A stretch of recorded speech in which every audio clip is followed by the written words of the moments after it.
Hey, how are you doing today? So, in this video, I'm going to be explaining everything that I know about AI for ghostwriting, right? Now, there's a few things that I want to say before this video. One, I'm filming this video with my mouse using my left hand. And the reason for that is because right now, through the equipment that I have and the configuration of my setup, I have to use my left hand for my mouse. So if this video feels crooked for whatever reason, that is the reason. Number two, these videos that I am making are going to be done in a version-like series, which essentially means that, like, this is version 1, and obviously in the future, I'm going to get better at AI, I'm going to learn how to use AI more, my Python skills are going to improve, all sorts of things, I'm going to get better at NaN and all these things, and so when I have more information to share, I'm going to give even more information on how to use AI even better as a ghostwriter, which I think is going to help a lot more people, and it's going to teach me how to do all this stuff even better than I currently already know. So, without further ado, I'm going to get right into this, right? And if I talk too fast, apologize. I'm trying to work on that. Massive ADHD issue, but I digress. Alright, so, part 1.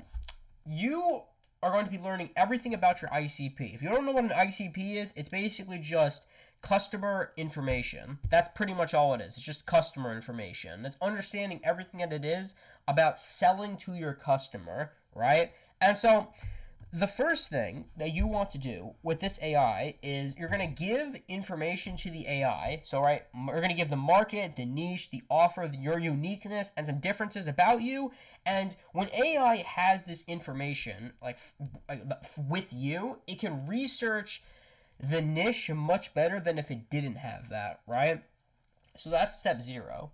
The next thing is defining your niche in your avatar. So if you understand your niche, and then you understand your avatar, you are able to sell to them much better, right? And so this is just defining some rules and some research purposes of that. Step 2 is learning the burning questions of their avatar, right? And so by understanding the burning questions of this avatar, you're able to help them more because you know what their biggest and most annoying questions are. It's just a really, really useful tip. The third thing is understanding what's on their mind. So every single niche has customers with beliefs that hold them back, right? And so by understanding their beliefs and the reason why, you are able to write sales copy, content, all that stuff easier. It's the same thing for step 4, 5, and 6, and 7, so I'm just going to skip that. For step 8, finding competitors to learn from. This is something that I don't really see a lot of business owners do, to be completely honest. And I'm going to be real with you, I don't know why anybody doesn't do this. But if you want to get better with your business or with your ghostwriting or with anything, all you have to do is find competitors in the niche, like the best ones, and then study what they do, and then just do it for yourself.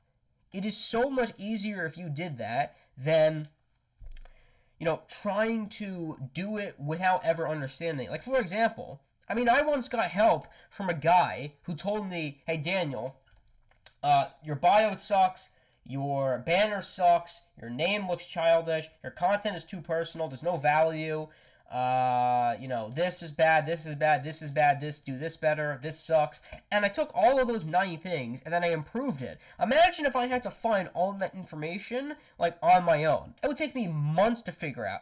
Maybe I never figure it out, because how am I supposed to know that without having someone better than me tell me that, right? There's no way to know, and it would take forever to learn. So learning from your competitors is a very, very great way to learn very quickly and to improve things very, very quickly, right? The 9th thing is learning primary keywords. This is important because you want to be able to speak your audience's lingo. If you do not understand your audience's lingo, it's going to be very, very difficult to write content towards them, right? So if I'm going to write towards people who want to lose fat, I would say keywords like, stop counting calories or stuff like that, right? I would just use more keywords that people have or use in their day-to-day life, like PR, protein, like macros. I use just all of the keywords that people are familiar with, so that way I sound relatable to the person.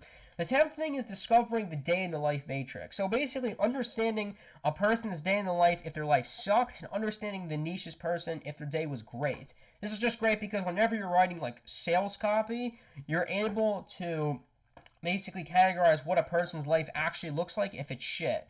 And so that way you can relate. It's the same with number 9. You can just relate with people more. And it's also the same with number 11. Because the reason why learning someone's fear is extremely important is this. I'm going to give you an example. Imagine there was a guy next to me, and he just had like a chainsaw, and then he was said to me, Daniel, if you fuck up this video one more time, I'm going to hack your entire left arm off. If he said that, I would think, shit, I better get this video right, or else I'm not, or else I'm just screwed, right? And so that's just a great example of, like of fear being used to motivate yourself, right? And a sale happened because someone was motivated to click a button, right? And so using fear is a great way to motivate people to click a button more, right? So it's much better. Most people don't care about gaining something. Like if I said to someone, if you do this, if you lose these 15 pounds, you'll be more energetic, you'll be more productive, you'll make more money. Most people don't care about that. What they do care about is this. If I said to someone, if you lose more fat, if you don't lose fat, then women are going to find you unattractive.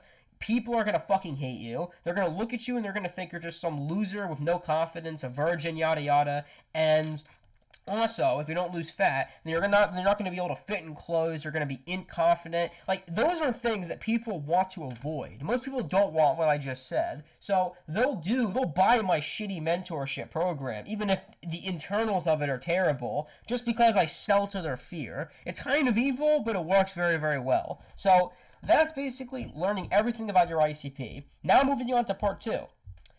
Is generating content ideas towards this ICP, right? So what that looks like is basically, you have step 1, which is creating the content ideas, right? Most people try to create content ideas themselves. And I talk about this in my content. Like these philosopher-ass content creators who like to go on walks and create content ideas. Let me tell you something. I don't ever go on walks, for one, because I think it's a shitty form of cardio. And 2, I never go outside and walk to think of content ideas. That is the dumbest way to think of ideas. What I do is I use these prompts to create content ideas in different formats, and then I execute them. Like, for example, this video that I'm filming right now wasn't even thought of by me. This video was thought of by an AI who told me to make this video. And so I don't have to think of the content ideas anymore. I just have to be the guy who executes now, right? So that's part 2, creating content ideas towards the ICP. Now part 3 is writing content drafts. Now, from my testing, when it comes to training an LLM or large language module, how to write content like you, and from my experience, no matter how much you prompt the thing, it's only going to write content that's like 90% like you. So it'll write like 90% of what it should be, but then you have to be the guy to come in and do that remaining 10%. Now, that remaining 10% looks like this.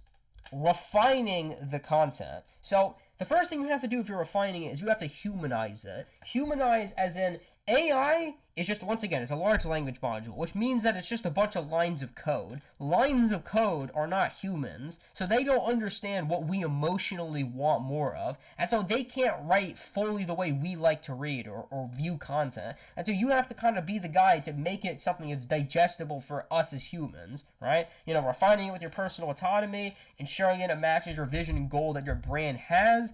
And then you also have to be the guy to obviously schedule, then post it. Also be the guy to give yourself feedback. You already know that, though. So, overall, that is basically everything I know about AI as a ghostwriter for your business. Now, if you love everything that I just said, then there's 2 things that you can do. One, I highly recommend this one because it's free. The first thing is joining my free newsletter that I'm about to create called the AI Dictionary. By the time I post this video, I should have the AI Dictionary finished. If not, then I'm going to, create a future video. But I'd highly recommend joining my newsletter, the AI Dictionary. I'm sharing all of the information I know for free, a bunch of different tools that I know that are free, and a bunch of resources that can help you master AI even faster than you already know it for your business, right? And the second thing, which is probably not free, is you can schedule it is technically free. You can schedule a free consultation with me, and then I'm going to be talking about how you can improve your business using AI, delegating things you don't need to do anymore, how you can make more money through X, how you can grow faster, all that type of stuff, right? And you can schedule it for me. I'm open all days of the week, Monday through Sunday, most hours, unless it's the AM hours, because I'm usually not up during those hours unless I pull an all-nighter, which is kind of common, not going to lie. But, that's a digression. So those are 2 things you can do. If you liked everything I said and you think I'm a pretty good guy at this, then I can use AI to systemize your business and make it 10 times better than it already is. So, yeah, that's all I got. Thank you so much for watching. Have a good day.